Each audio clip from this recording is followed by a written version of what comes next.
Ya berikutnya, kemudian di ayat tadi lanjutannya adalah laha ma kasabat wa alaiha maktasabat.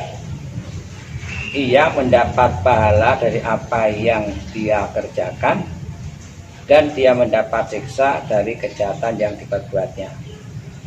Jadi orang punya tanggung jawab masing-masing. Kalau dia melakukan kebaikan dapat pahala, melakukan kejahatan dapat siksa. Kalau orang berpikir seperti itu, maka dia akan melakukan kebaikan. Dia akan menghindari segala macam bentuk kejahatan. Karena yakin ada sanksi dunia akhirat. Ya, ada sanksi dunia akhirat. Itu yang korelasinya dengan iman di depan tadi Ustadz ya? Iya, ya. Sekarang begini, orang melakukan kejahatan, katakanlah kriminalitas, mencuri misalkan. Kalau tidak ketahuan dia merasa aman-aman saja ya. Wah, saya tidak apa-apa, tidak ketahuan. Tapi ingat di akhirat ada hukuman, jangan dikira nggak ada. Ya. Mungkin di dunia karena tidak ketahuan dia aman. Tapi jangan dikira biasanya sekali aman, 2 kali aman, 3 kali tertangkap. Kalau bisa tertangkap, bisa diajar oleh massa, dan nanti di akhirat pun dia diajar sama malaikat gitu kan. Iya. Ya. Baik. Selanjutnya ayatnya adalah, dan mereka berdoa, ini doanya bagus ini ya. Rabbana la tu'akhidna in nasina aw akhtana. Wahai Rabb kami, janganlah engkau siksa kami jika kami lupa atau kami berbuat salah. Karena kita sadar, walaupun kita berusaha mentaati perintah-perintah Allah, kadang-kadang lalai juga kadang-kadang. Kita berusaha untuk meninggalkan larangan Allah, kadang-kadang kita langgar. Nah, makanya kita berdoa kepada Allah, ya Allah, jangan Kau siksa kami jika kami itu salah atau lupa. Manusia tempat salah dan lupa ya, makhluk kotor wanisian. Jadi itu doa kita. Ditambah lagi, Rabbana wala tahmil alaina isron kama hamaltau ala ladina min qablina. Wahai Rabb kami, janganlah engkau bebani kami dengan beban yang berat, sebagaimana engkau berbebani kepada orang-orang sebelum kami. Dulu umatnya Nabi Musa itu bebannya berat ya. Syariat tentang sholat kan 50 kali sehari. Karena mereka juga untuk hari Sabtu tidak boleh mencari rezeki, mereka harus berbakti saja. Padahal tiap hari Sabtu itu ikan di tepi laut banyak sekali. Begitu selesai hari Sabtu, masuk lagi kan di tengah laut. Hilang lagi. Sabtu lagi datang lagi. Nah, kemudian mereka membuat rekayasa. Hari Sabtu dipasang jaring buat rumpon. Nanti ikan sudah masuk jaring, masuk rumpon, hari Ahad baru diambil. Nah, ini pelanggaran, dan itu hukumannya kunu kirodatan khosiin. Jadilah kalian menjadi kera yang hina. Ada sebagian mufasir mereka jadi kera beneran. Dan kita berdoa pada Allah, mohon tidak diberi beban yang berat seperti beban orang-orang terdahulu. Ya. Dan alhamdulillah memang beban yang kita terima itu tidak seberat dengan beban yang diberikan kepada orang-orang terdahulu. Ustaz, kalau ngomong mengenai beban ini yang menciptakan kita sendiri, Ustaz. Dengan APBN yang berat, sering defisit. Kalau di daerah juga APBD-nya defisit, atau mungkin mepet-mepet ini kan. Karena maraknya pelanggaran-pelanggarannya tadi itu. Korupsinya luar biasa. Ini. Padahal kita di umat rakyat diajak untuk bersyukur gitu ya. Sesedih apapun bersyukur. Tetapi kemudian di sana melakukan pelanggaran-pelanggaran yang kemudian luar biasa itu. Ini kan menjadi apa saja? Kalau tadi itu bukan pelanggaran syariatnya lebih dari umat Nabi Musa. benar. Iya.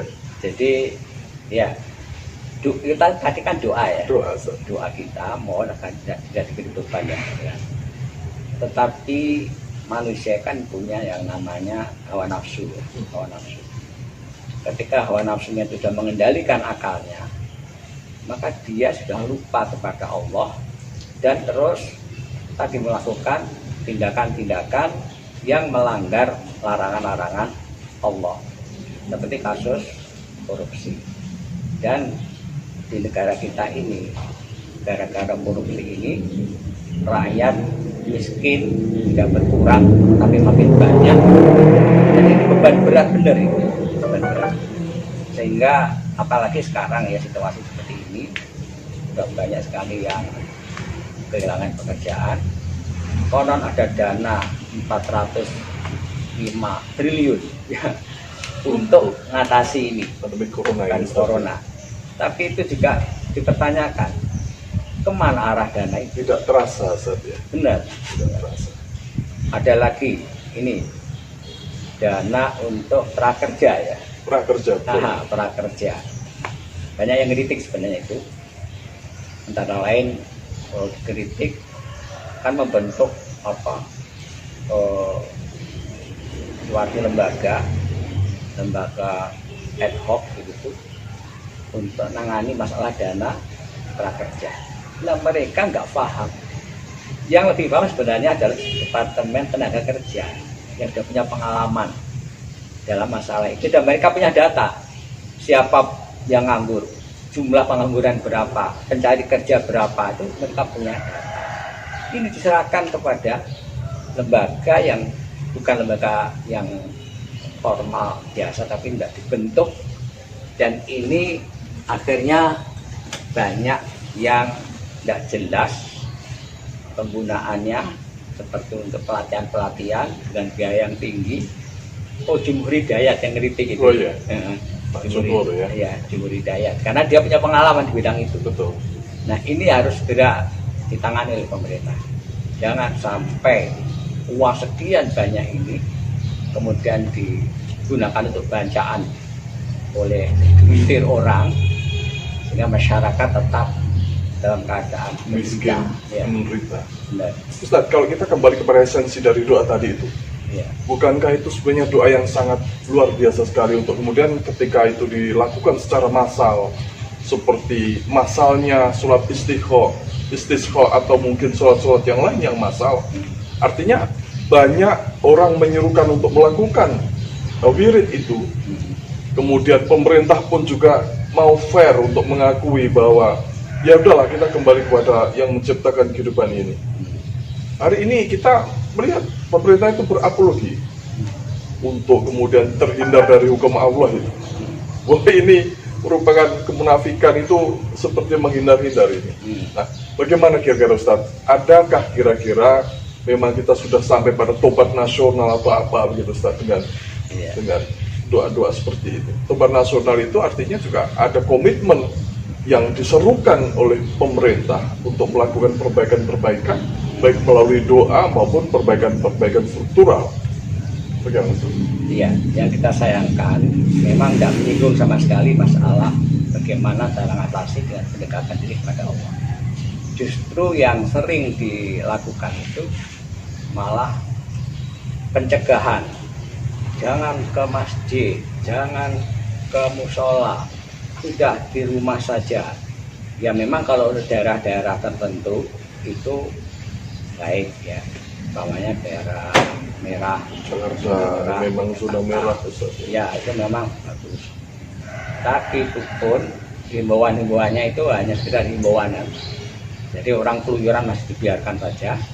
Akhirnya dampaknya COVID-19 ini tidak selesai-selesai. Karena apa? Ya seperti estafet. Ya. Ini selesai, masih ada kadernya ini kena lagi terus begitu dia. Ya. Apalagi ini ada polemik antara apa mudik dan Pulang kampung, ya Ustaz. Nah ini, dan terakhir kan katanya mudik boleh kan? Boleh dibuka lagi Dibuka ini calon lagi. Menteri Perhubungan. Iya, mudik boleh, tetapi nanti di tempat tujuan harus dikarantina. Ya sing karantina sopo? Betul Ustaz. Orang suruh mengarantina diri sendiri dengan sadar, loh, ini umai gede gak apa-apa. Enggak, rumahnya kecil kan sama Rumahnya saja kecil. kalau bisa. Nah, iya. Lalu kalau menurut Mas Andi beberapa waktu yang lalu itu, Mas Andi Nur Taqwa itu Iya. social distancing itu dimulai dari kebijakan yang masuk akal.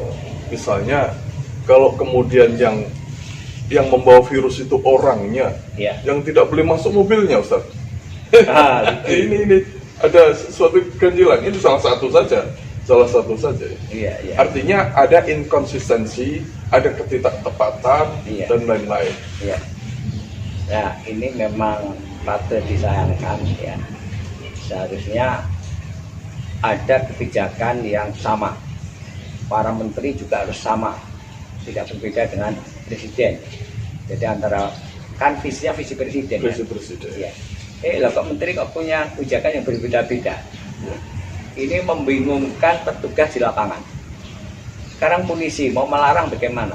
Mau dikatakan boleh mudik, ya, Boleh pulang kampung. boleh pulang kampung.